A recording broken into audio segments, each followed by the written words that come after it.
Olá, como vão todos? Sejam todos muito bem-vindos. Eu sou Cris Davi Colorado. Quem puder se inscreva no canal, comente, vamos discutir as coisas de Inter e conversar e falar sobre o Inter, que é o que importa. Bom, primeiramente é essa arbitragem filha de uma puta que a gente tem no Brasil.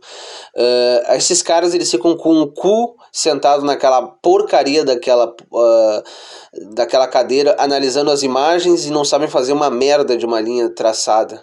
Isso aconteceu no jogo contra o Botafogo também, onde nos tiraram gols assim que eram definitórios. Porque um 4-2 acaba o jogo. E no caso do Botafogo teria sido um 3-2 e teria acabado o jogo naquele instante. Que a gente. Porque um gol, além de tu conseguir abrir vantagem, um gol te ajuda no teu jogo, onde tu fica mais confiante, onde tu abala o psicológico do adversário naquele momento. Até porque é importante isso dentro de uma partida. É importante essas coisas porque elas ajudam muito no desarrojar do jogo, aonde tu consegue manejar a partida de um prisma muito melhor. Até porque 4-2 já te dá uma vantagem boa e tu já e o adversário já fica um pouco mais assim, não tão confiante. Aí depois, ficando um 3-2, o adversário sempre fica rondando e podendo te gerar perigo. Eu espero que a direção acorde também, né? Falar com a comissão de arbitragem, com a CBF, é uma vergonha, velho. A arbitragem também é uma bosta pra todo mundo, né? Mas eu acho louco, né? Quando reclamaram da arbitragem os palmeirenses contra o São Paulo, eles ficaram chamando os palmeirenses de chorão ou coisa do gênero. E agora, será que eles vão fazer um meia-culpa, os são paulinos? Pelo menos... é que é foda, né? Ser beneficiado é foda. É foda e não tem que existir benefício. Até porque já é um segundo jogo com uma linha bem mal traçada, bem vagabundo. É foda isso. Bom, o jogo do Internacional não foi um jogo ruim. A gente criou... embora o São Paulo tivesse a posse, é um jogo mais ou menos que eles gostam de fazer. E eles não jogaram mal, jogaram bem também. Até porque eles têm funcionamento, eles têm uma maneira, uma forma. O técnico deles já está há um bom tempo aí, o Mano Menezes não está. Isso também influi dentro do jogo, dentro da potencialização dos atletas. E muitos ficam falando que o Internacional ele empatou com o Sub-20 do São Paulo, blá blá blá blá blá. O São Paulo ele tinha pelo menos 4 jogadores que poderiam tranquilamente ser titulares do time principal. O Nicão, o Rafinha, o Nestor, que não é um jogador, é um jogador que tem um bom número de jogos na primeira do São Paulo. Qual é o outro? O Luciano. Só aí já são 4. E eu não sei se eu tô me esquecendo de mais algum. Mas a gente já vê 4 jogadores que tranquilamente brigam pelo menos com a titularidade para ser titulares do São Paulo. E depois entraram outros 3 jogadores que já são titulares do São Paulo. A questão é que tiveram muitos jovens, até porque isso também é um expediente que o São Paulo utiliza. Ele utiliza muito a sua base e também fixa eles como titulares. No próprio time titular também tem o Léo, que é jovem, e isso é importante dizer porque a gente foi bem, eu acho. No segundo tempo, a gente não foi tão bem quanto no primeiro, onde a gente trocou mais. Mas a gente vê que o Internacional, a gente vê que a gente tem uma jogada forte em transição, em velocidade, para ser direto e objetivo. Mas a gente também tem um jogo construído bonito. O gol aonde Pedro Henrique fez de cabeça foi uma jogada bem construída, desde lá de trás, passando pelo Depena, o Depena encontrando o alemão passando pelo seu adversário e cruzando na área para fazer o gol. Uma jogada bem elaborada, bonita, consistente.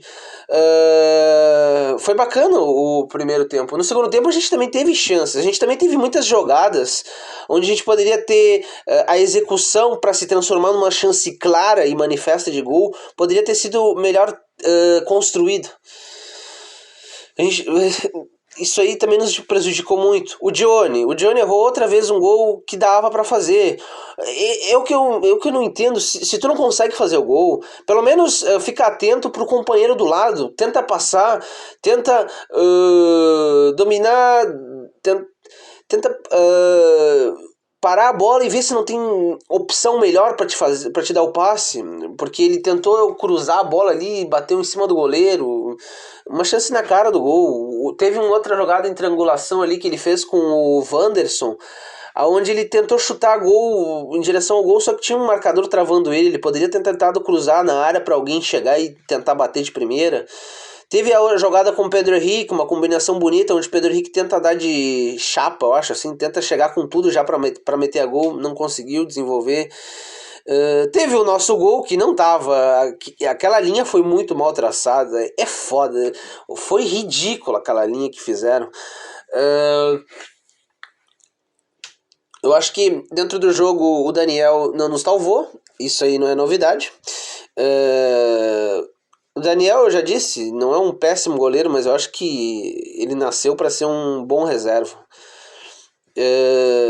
Até porque a gente vê o reflexo, o tamanho influi muito, né? Aquele gol ali, se é o Kehler, que tem 1,95 m, pega, porque porque é maior, faltou o braço, infelizmente, né? Tudo bem que foi uma cabeçada em cima ali, bem perto dele, mas para isso um goleiro treina o seu reflexo, tá toda hora aprimorando certas valências que um goleiro tem que ter. E eu acho que a gente tem que colocar o Kehler no gol. O Kehler tá de maduro ali para ser o goleiro titular do Internacional. Eu achei ele muito seguro no jogo contra o Ceará. O Kehler, ele é um goleiro grande, um goleiro que mete uma certa imponência dentro do gol. Isso é bacana.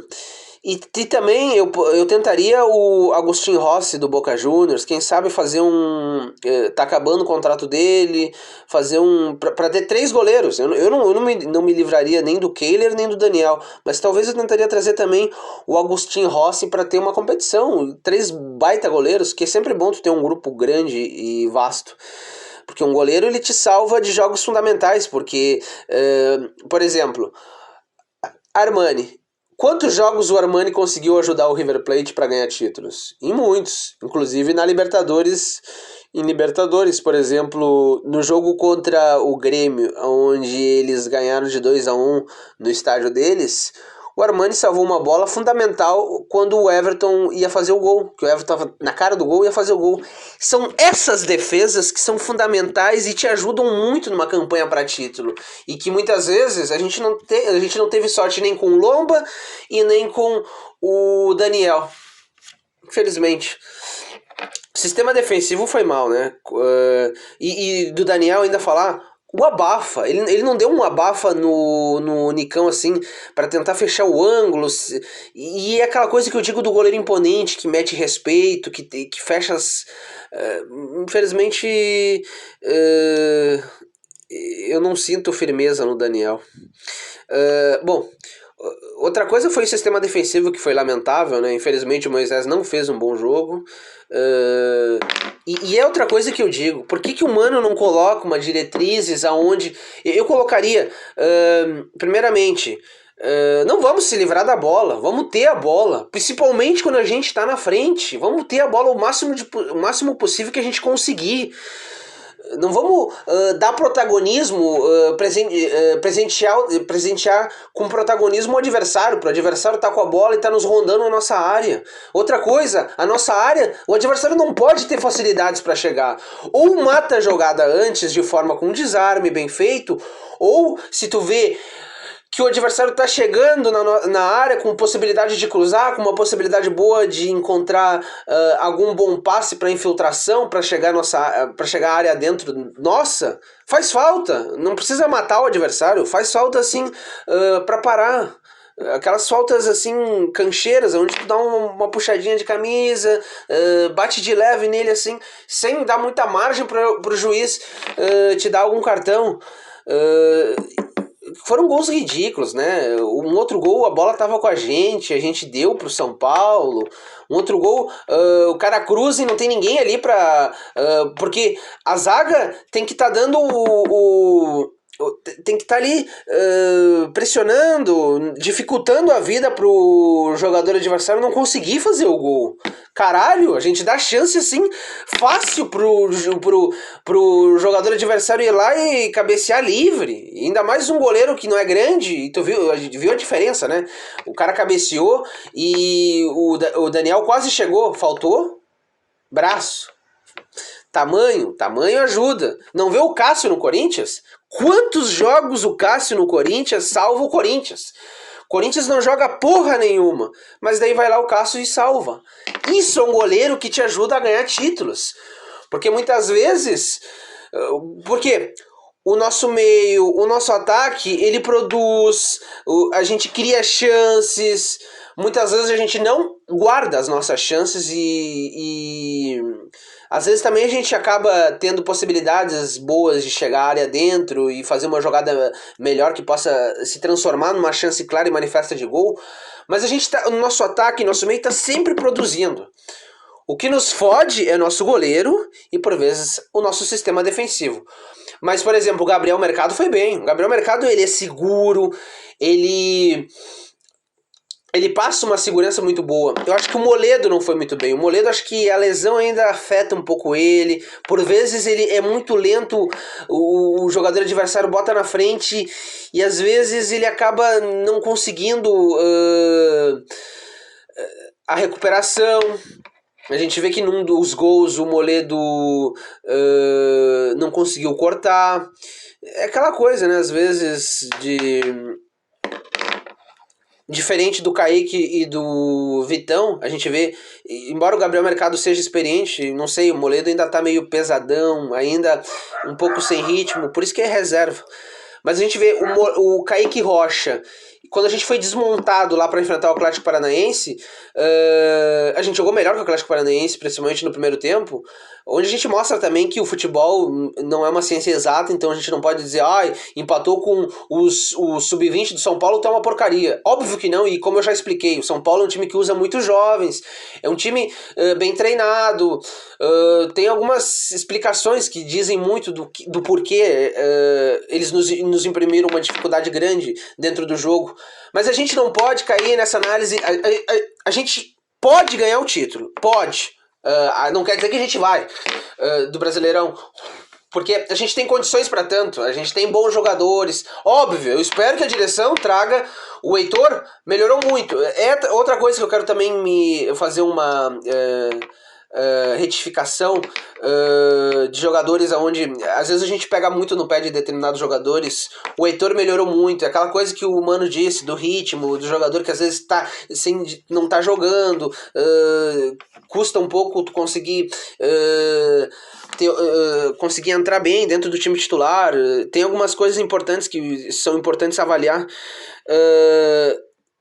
Uma pena que o Heitor é foda, né? O Heitor e o Moisés não foi bem, mas começaram a tá jogando bem. E é aquela coisa, o reserva nunca vai ser melhor que o titular, né? Sei lá. Às vezes também a gente tem peças que podem ser iguais em performance, em desempenho.